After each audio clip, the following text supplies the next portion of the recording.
السلام علیکم ورحمۃ اللہ وبرکاتہ. السلام ورحمۃ اللہ وبرکاتہ.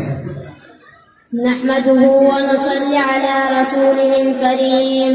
أما بعد فقد قال الله تبارك وتعالى في القرآن المجيد: أعوذ بالله من الشيطان الرجيم.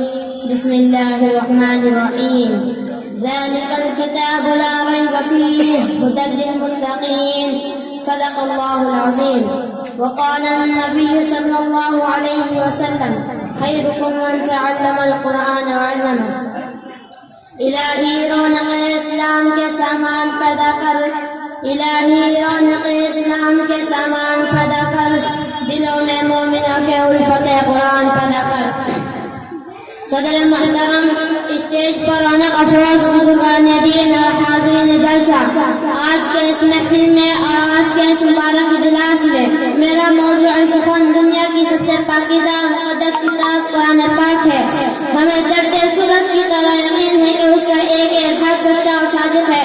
وہ قرآن پاک جس کی زبان مقدس، بیان مقدس اور جو فصاحت و بلاغت کا ڈھاٹے مارتا سمندر ہے، جس کے متعلق ارشاد ربانی ہے. قرآن و کتاب ہے جس کے صادق و بحق ہونے میں کوئی شک و شبہ نہیں، اور جس کے بارے میں محسن انسانیت حضور پاک صلی اللہ علیہ وسلم نے ارشاد فرمایا کہ تم میں سب سے بہتر وہ شخص ہے جو قرآن کو سیکھے اور سکھائے. دعا کیجیے کہ خداوند قدوس ہم سب کو قرآن پاک کی دولت سے مالا مال فرمائے. آمین. نوجوان دوستو، قرآن پاک رب ذوالجلال کی طرف سے عطا کردہ وہ حسین تحفہ ہے جس نے 23 برس کی قلیل مدت میں پورا عالم میں وہ انقلاب برپا کر دیا کہ بڑے سے بڑے فصحا، بلغا، ادبا اور شعراء حیران و ششدر رہ گئے، جس کی آیتوں کو سننا پتھر ایمان ہو گئے. دوستو، یہی وہ قرآن ہے جو رہتی دنیا تک انسانوں کے لیے سراپا اعلان رحمت ہے. یہی وہ قرآن ہے جس نے رسول کی رسالت کو اعزاز بخشا. یہی وہ قرآن ہے جس نے پس مردہ قلوب کو تازگی بخشی. ہاں، یہ وہی قرآن ہے جس کی برکت سے جنات و شیاطین کا آسمانوں پر جانا بند ہوا.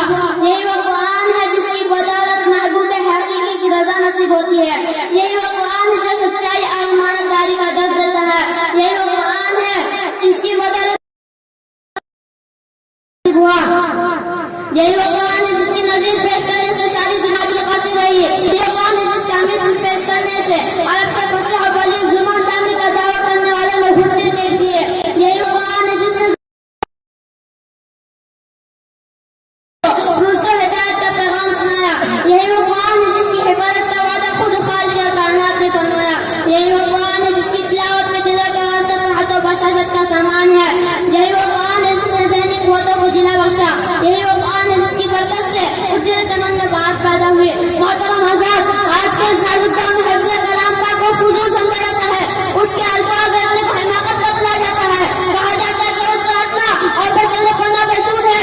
افسوس سر افسوس اس قرآن پاک کے بارے میں ہمارے خیال کہ جس کے بارے میں شہنشاہ تھا جناب محمد رسول اللہ صلی اللہ علیہ وسلم نے ارشاد فرمایا کہ اقرأ ورتل ورتل ثمانیہ فإنما نزلت عند آخر آیت تقرؤها. قیامت کے دن حافظ قرآن سے کہا جائے گا قرآن پڑھتا جا اور جنت کے درجے پڑھتا جا اور ٹھہر ٹھہر پڑھ جیسا کہ تو دنیا میں ٹھہر ٹھہر پڑھتا تھا. بس تیرا مقام اور ٹھکانا وہی ہے جہاں آخرت پر پہنچے. یاد رکھو، یہ قرآن دنیا کی سب سے بڑی نعمت ہے. یہ زمین و آسمان، چاند و سورج کوئی اس نعمت کا مقابلہ نہیں کر سکتے.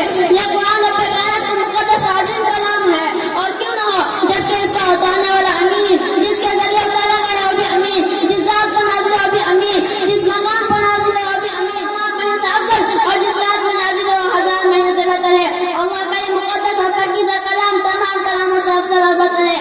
حدیث پاک میں آتا ہے فضل کلام اللہ علی سائر الکلام کا فضل اللہ علی خلقہ. اللہ کے کلام کا سب کلاموں پر ایسی فضیلت ہے جیسے کہ خدا تعالی شانہ کا تمام مخلوق پر. اللہ کا دلارا خدا کا پیارا نبی ارشاد کرتا ہے کہ جس نے قرآن پڑھا اور اس پر عمل کیا اس کے والدین کو کل قیامت کے دن سورج سے بھی زیادہ روشن تاج بنایا جائے گا. غور کرنے کا مقام ہے کہ جب والدین کو اس گراں قدر انعام سے نوازا جائے گا تو خود پڑھنے والے کے مقام و مرتبہ کا کیا عالم ہوگا. حضرت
قرآن آیا تو ضلالت و گمراہی کی وادی میں بھٹکتے ہوئے انسانوں کا درد و غم ملا.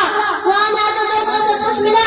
مگر افسوس ہم نے قرآن کے دامن مقدس کو ترک کر دیا. ہم نے اس کی پاکیزہ تعلیمات کو بھلا دیا. نتیجہ یہ ہوا کہ مسلم قوم جس کے سر پر عزت و عفت کا تاج تھا ذلت و رسوائی کی غار میں جا گری. وہ قوم کامیابی جس کا آگے بڑھ کر استقبال کرتی تھی ناکامی اس کا مقدر بن گئی. وہ مسلم قوم جس کے ایک اور پر افریقہ کے جنگل میں رہنے والے خونخوار درندوں نے میدان خالی کر دیا تھا آج ایک چیٹی بھی اس کا حکم ماننے کو تیار نہیں. وہ قوم جس نے کبھی حکومت و سلطنت کا فریضہ انجام دیا تھا آج غلامانہ زندگی بسر کر رہی ہے. وہ قوم جن پر کبھی تاریخ نازا تھی آج ختم ہونا ہے. وہ قوم جس کی ماضی روشن و تابناک کی حال و مستقبل اس کا تاریخ ہے.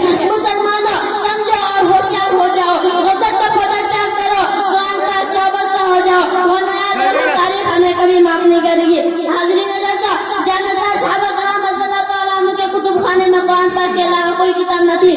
اسی کو لے کر وہ آگے بڑھے اور کامیابی ان کے قدم چومتی چلی گئی. وہ قرآن ہی تھا جس کی برکت سے بدر کے میدان میں 313 نے مکہ کی قسمت پلٹ دی. آج ہمیں گھڑولوں میں مگر دوسری قومیں ہم پر سوار ہے. جان ہماری محفوظ نہیں, مال ہمارا محفوظ نہیں, عزت و آبرو سے ہماری کھلواڑ ہے. نہ ہماری مساجد محفوظ ہے نہ ہمارے مدارس محفوظ ہے. ظلم و ستم کی چکی ہمارے لیے گھوم رہی ہے. مسلمانوں ایک دور ہوتا کہ مسلمانوں کا مقابلہ حمان بن ولید سے ہوتا ہے. اس دشمن خدا اور دشمن رسول کے پاس طاقت و قوت ہے. 60,000 فوج کا لشکر جرار ہے. مسلمانوں کی فوج 10,000 ہے. اسلامی فوج کے کمانڈر حضرت خالد بن ولید رضی اللہ تعالیٰ عنہ ہے. مشورہ ہوتا ہے. خالد بن ولید رضی اللہ عنہ سے کہا جاتا ہے کہ آپ 300 آدمی لے کر جائیں اور پتہ لگائیں کہ دشمن کی فوج کہاں ہے, اس کی تعداد کتنی ہے اور اس کے پاس سامان کیا ہے. صحابی رسول صلی اللہ علیہ وسلم کی ایمانی قوت دیکھیے. فرماتا ہے کہ 300 کی ضرورت نہیں, میرے ساتھ 30 آدمی کافی ہے. صحابہ عرض کرتے ہیں کہ آپ کی قوت ایمانی آپ کو مبارک ہو, مگر یہ دنیا دارالاسباب ہے. 30 آدمی کچھ نہیں ہوتے, کم از کم 60 آدمی لے جاؤ.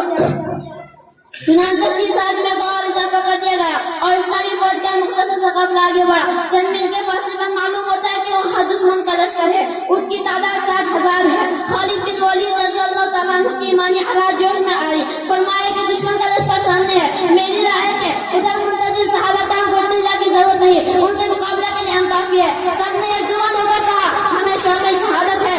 جب شہادت سامنے آئے تو دشمن کی کثرت تعداد سے پرواہ کیا ہے. اسلامی فوج کا عمدہ اعزاز بناتا ہے. دوسری طرف 60,000 کا لشکر ہے. حمان بن ولید آگے بڑھتا ہے, کہتا ہے کہ ہم تو سمجھتے تھے مسلمان قوم بڑی سمجھدار ہے, لیکن معلوم ہوتا ہے کہ تم ہم کو 60,000 سے لڑنے کے لیے 60 آدمی لے کر آئے ہو.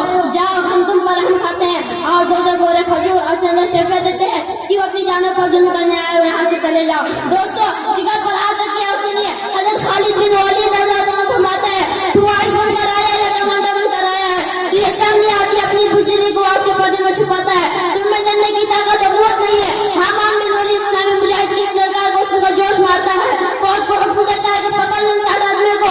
چنانچہ 60,000 کا حملہ ہوتا ہے اور صحابہ کرام رضی اللہ تعالیٰ عنہ میں گھس جاتے ہیں. راوی کہتا ہے کہ رسول خدا کے وجاوہ سپاہی گھستے ہوئے تو نظر آئے, پھر نہیں پتہ کہ کہاں ہے. سوائے تلواروں کی چمک اور خرچہ کٹ کے کچھ نظر نہ آتا. صرف 3 گھنٹے بجنے کا فیصلہ ہو جاتا ہے.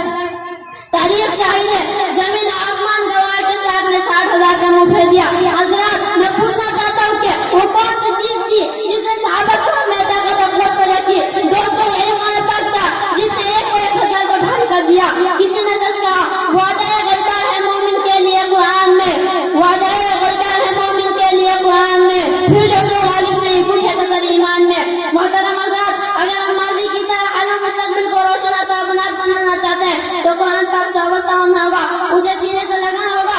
اگر ہم چاہتے ہیں کہ دنیا کے ساتھ ہماری آخرت بھی سنور جائے تو اس کی تعلیمات پر عمل کرنا ہوگا. خدا نخواستہ آج ہم نے اپنے بچوں کو 2 پیسے کے لالچ میں دین سے دور رکھا اور ہماری نظر اخروی نعمتوں کے بجائے دنیاوی ڈگریوں پر رہی تو یاد رکھیے خدا کے یہاں جواب دینا ہوگا. اسی پر میں اپنی تقریر کو ختم کرتا ہوں. دعا کیجیے کہ اللہ تعالیٰ تمام مسلمانوں کو قرآن پاک سیکھنے سکھانے اور اس پر عمل کرنے کی توفیق نصیب فرمائے. آمین. ماشاء اللہ, بہت خوب.